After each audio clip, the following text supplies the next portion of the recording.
Hi guys, happy new year to everyone. I wish you and your families all the very best for a safe, a healthy, a successful, a prosperous 2020. 2020 is here, and my first couple of videos for this year will focus on some of the things that I actually discovered or perhaps I purchased in 2019 or got to use in 2019 that I really fell in love with.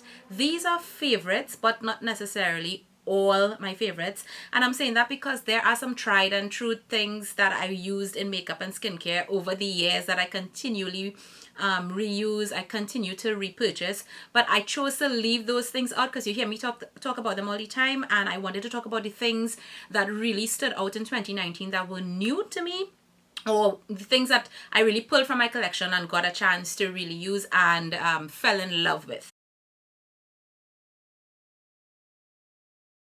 So this first video, let's see how far we could get. I want to try to cover the base products and stuff that usually goes, on the face itself. And let's start with foundations. So I did my top 5 drugstore foundations earlier in 2019, and that was a video that you all loved. You all know that I had the CoverGirl Healthy Elixir foundation there, so clearly that's going to be in this video. I discovered that in 2019, and it quickly became a favorite. I find when it comes to foundations, I don't necessarily need to test too much. A couple wears is enough for me to know whether I like them or not, and the CoverGirl Vitalist Elixir foundation with SPF 20 was an absolute hit immediately. Now this one I have here in the shade 657, there's a little issue with this. It came onto the market and very quickly. I don't know how long it was on the market, before I found out about it. Perhaps it was there for like a long time, but all of a sudden everybody's complaining that they can't find the shades. It seems as though the retailers are selling out, not just in Trinidad but also in the US. You can't find it in store anymore, and CoverGirl had said that this is probably going to be an online only type of item. I don't know why, so that means it's not as accessible for people. I mean, it's not bothering me because I generally purchase mine online. And the other thing that I noticed as well is that they changed the shade numbers. So initially I would have been using 757, but now it's 657, but it is the exact same shade. So there has been a change in the shade numbers, so just be mindful of that. But this foundation, you could go check my top 5 drugstore foundations. I did a complete review there. I would link it below so that you could go check. The other foundation that totally this wasn't new to me, but I repurchased in 2019. The first shade I had was too dark for me. I ended up giving it away, but from the time I used that foundation, I had fallen in love with it maybe like 2 or 3 years ago, and that's this foundation. It's the Smashbox Studio Skin 15-hour wear hydrating foundation, and I repurchased in a lighter shade because, like I said, the one that I had before was too dark. This is 3.2. This works way better for me. So if you like a NC44, NC44.5, this might be the one that you could try. This is a beautiful foundation, and you're going to realize that although I am oily skinned, this last year especially, I really have put my matte foundations on the back burner. Yes, I've been using them, but I have been reaching for more skin-like natural finish hydrating foundations way more, and I find that those foundations has been performing even better on my skin. So this Smashbox is beautiful. It's one of my top higher end foundations, ones that you could find in Sephora, that kind of thing. This goes on so smoothly, whether it is with a beauty blender or a brush. You get medium coverage right away. It is buildable. It never looks cakey. It wears well. And when they say 15-hour, I find that the oils come through beautifully with this foundation, and I could wear this all day for work. It never gets cakey. I don't ever have to feel like I need to refresh it or anything. Like beautiful foundation. And then coming down to the end of 2019, you all know that I kind of like push back on purchasing foundations because we all know that I have a foundation problem, and I decided that I needed to finish a couple foundations before I repurchase or buy any new ones, right? So everybody was talking about this one, and I was biting my tongue and mashing my brakes all the time because I wanted to purchase it as soon as it came out, especially because they were such good reviews. But I waited. I did finish about 3 bottles of foundation I finished, and so I gave myself the permission to buy. And guys, this, one second, so that foundation is the L'Oreal Infallible 24-hour fresh wear foundation. Peeps, the hype is real. Like, seriously, if you are, no, not like me, if you have plenty of foundations and you don't need to purchase a foundation right now, don't buy it right now. Don't buy it right now. But if you could, buy it. Like, seriously, if you are on the market looking for a new foundation, whether you're dry skin, you're normal skin, you're combo skin, or you're oily skin, I think that this foundation is going to work for everybody. This is not a matte finish foundation. It's a natural finish foundation, but it just makes your skin look so beautiful, so alive. I have been wearing this non-stop.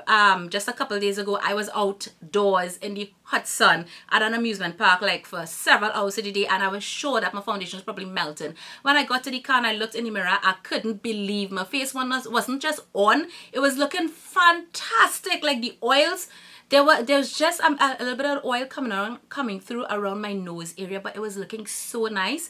I wore the foundation until late at night and then removed it. It's a great one. This shade is 510. It is too dark for me, but I'm able to make it work, you know, by highlighting and so on. I will eventually get another shade, but I can mix this, so I can just do my highlight and it's perfectly fine.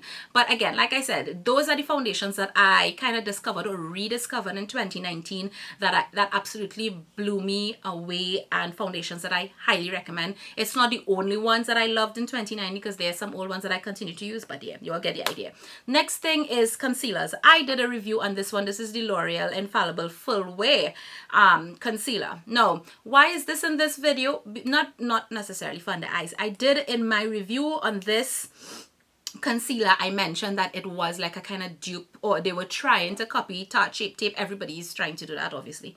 And this foundation is definitely high coverage and so on, but it was a little bit too drying for my under eyes. So this is actually what I have been using as my eyeshadow base for months. Hardly have I used anything else or other concealers. I did in between a couple, but I always came back to this, and I don't know if it's because of that effect where it's drying under my eye. It actually works really good on my eyelids, because my eyelids do get oily, so it stays put. My eyeshadows look fantastic at the end of the day. Nothing gets crepey or creasy at the blend, and everything is perfect. Even if my foundation is a mess, my eyes are on point, as I'm using this as a base, an eyeshadow base, and eyeshadow primer. So that's why I mentioned that concealer. The other concealer is one that I also did a review on. This is the e.l.f. 16 Hour Camo Concealer, and this one is in the shade Tan San.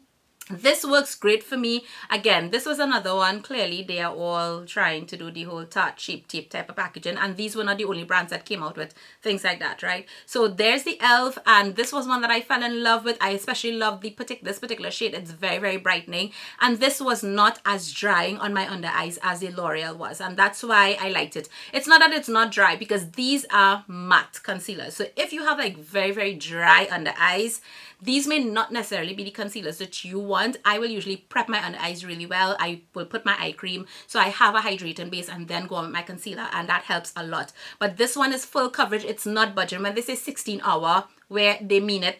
When they say camo, they mean it. It's going to hide everything. So yeah, if you probably have really dark circles, probably try color correcting first though, to just cancel that out, and then go on top of this. Beautiful.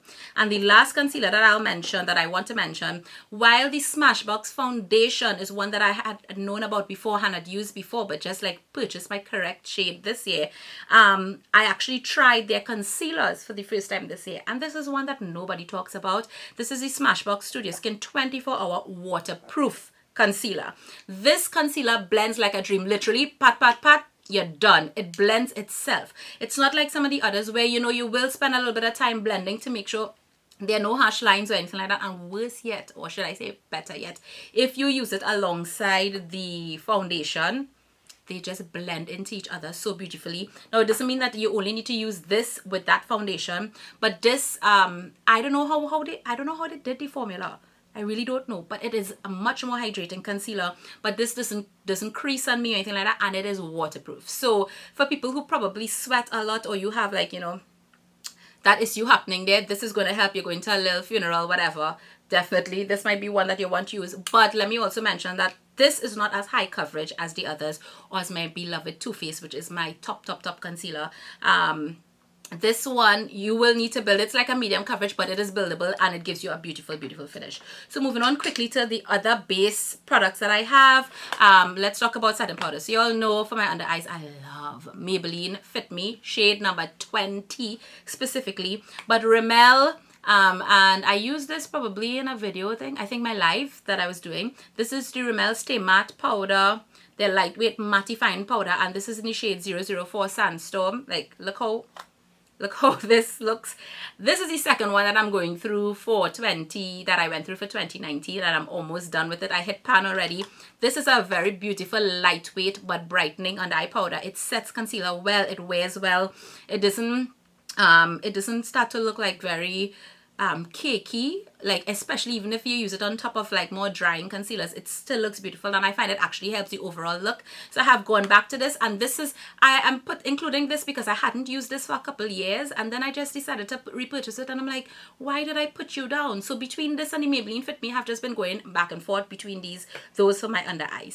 For my face, you all know BH is my ride or die. I finished like 3 BH powders again, but I was also experimenting with a couple others. So there's the Jouer that you all saw that I hold, which is nice, but it wasn't necessarily one that I will put in this video for a couple reasons. But this one, guys, this is the Sephora Micro Smooth powder, and I think I hold this at the end of 2018. I really got to use this in 2019. I have 2 shades, 40 tan and 35. But no, I tell an already wrong thing. This one, 40 is hazelnut and 35 is bronze. And they say that this is like, I don't know how to describe this. These are baked powders.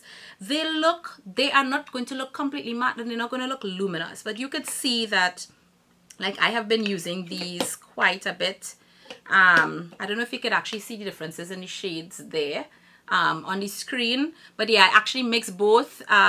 You know, sometimes I use one depending. The darker one, if I use a foundation that's too light and I kind of want to just fix that color issue, I'll do that. Or if I use a foundation that's too dark, I just use a different powder. But these go on beautifully. I've seen my friends who have dry skin also say that they love this powder. So it looks like this is one that a lot of different skin types as well could use. Never looks cakey, doesn't look dry, but it just looks beautiful on top of the foundation. In fact, that's the powder that I am wearing today.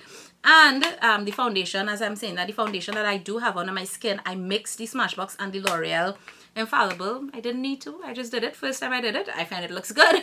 But yeah, and something that I should have mentioned when I mentioned the L'Oreal Infallible Fresh Wear is I find that it reminds me a lot of the Lancome Tinted Doll.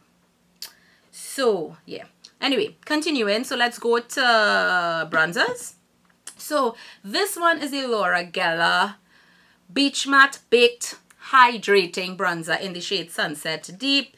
Again, you can see that I made quite a dent in this. I am almost like I could actually see that I'm going to hit pan soon on this. This I actually picked up from, I don't know, some sale or something. It was ridiculous, like maybe 8 or 7 US or something like that. And that's why I picked it up, because Laura Geller is more like Sephora pricing. And I fell in love with this. Like when I swatched this on my hand, I was like, oh no, this is not going to do anything for me. Like you can't even see anything there. But with a brush, this looks so, so lovely on the skin. It doesn't look dried out and matte. It just looks healthy. And that's what I love about it.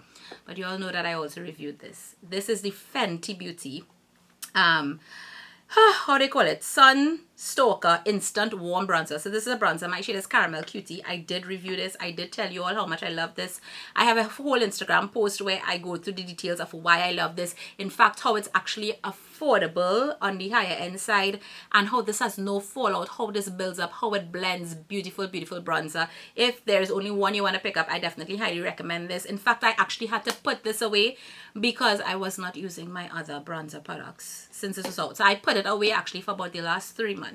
And the last product I'm actually going to mention, this is actually a contour product as opposed to a bronze, and this is by Kevin Aquan, and this is so tiny and so expensive. Like, look at that. This looks like it could be a brow powder, and this is the shade Deep. Let me see if I can actually swatch this, because like, look at the pigmentation on that. I don't know if you're going to actually see that, but you're actually going to see the coolness of that shade there. in terms of, you know, how it could be used as a contour. And I like this creates a beautiful shadow, but this is not something that I use on the daily. This I use, people, if I'm going for like a full glam look, like a fancy dinner or a wedding or, you know, things like that. And because it's such a little bit of product, your girl ain't able to be using that every day to waste my money. Is okay. It's a wonderful product, but it's expensive. But I really got to love that this year. I actually bit the bullet because I've been watching a lot of people on YouTube talk about this product for years. And I just found it was just too expensive. So I'm glad that I was able to pick it up. We're almost done. So we just have blushes and highlight. And I have 3 blushes here. This is by Urban Decay and it's the shade, no, this is their Afterglow 8-hour powder blush, and it's the shade Video, and this looks like nothing. I think I said this before in a post or something. It looks like nothing, but on the skin it looks really beautiful. It's a blush that I go for when I want a very natural, no makeup type of look. It just gives the skin just enough life, if you understand what I'm saying, without looking like you have on blush. And I have actually used this quite a bit. I never had a Urban Decay, no, did I have an Urban Decay blush before? I'm not even sure, I can't remember. So and I'm not sure if this is my first, but yeah, I actually really love the formula. The next one is a drugstore one. I did give away one of this. This is the Milani baked powder blush, and this is the shade Sunset Passion. This is the blush that I'm actually wearing today. It's really lovely. It's more on the, how to describe this boy, it does have a more reddy undertone, more than I would usually wear. Reddy, pinky, burgundy, somewhere in between there. But it really looks lovely, and the skin and that little luminosity that runs through there, not necessarily type of blush that I would go for on a usually or usually on a regular basis, but it just looks healthy on the skin and it looks beautiful. Also blends well. And I am really surprised that I'm including this, but this is a Lime Crime blush. This is their software blush in the shade Wi-Fi, and Lime Crime had a sale. These blushes, I can't remember if they're almost 20 US, 18 US, something like that. I'll correct myself below. Look at this gorgeous orange shade. I could not resist this because it was just 4 US on sale, and I couldn't believe that I hadn't tried this before. This is actually a cream to powder blush. It goes on so beautifully. There is like no fallout, similar to the Fenty bronzer, no fallout. But oh, and it feels like when you put your hand in it, you could actually feel that it's creamy, but then it blends out so nice on your skin, and it is very long wearing. And this looks really beautiful on my skin. And don't talk for this packaging, like wow, like look at that. really gorgeous. And the last thing is highlight. Now when it comes to highlight, I didn't really purchase that much highlight this year. I realized, like, way to go, Sheri. Sorry, I should say in 2019. Way to go. And this one that I'm going to show you, I had actually purchased at the end of 2018, but really got to use it in 2019. I have recommended it before, so it's not going to be foreign to you. And that's the Pat McGrath Sublime Skin Highlighter Kit. And honestly, if you are well into the highlighter game and you don't have this one yet, I don't know what you're waiting on. You're really sticking, just like if you don't have the Maybelline Master Chrome highlighters. But this is what it looks like, and why I highly recommend this, as not just for the quality but for what you get. And this is $50 US with before sale, like, you know, if you get it on Sephora, say like 20% off or something like that, so you're coming out even better. But this is so amazing. And swatches, I find, I don't know, like wow, like I don't know, wow, like, so I mixed like this one and this one, these two, very lightly ever, and that's the highlight that I am wearing. When I say lightly, like lightly, because these pack a punch. They are very pigmented. You could use these as inner corner highlight on your face, sometimes as eyeshadows as well. Fantastic formula. Honestly, probably the best highlighter in terms of quality and shades that I have in my collection, and I really got to love this during 2019. So guys, that's it for this video. Stay tuned for the next one. You don't want to miss it.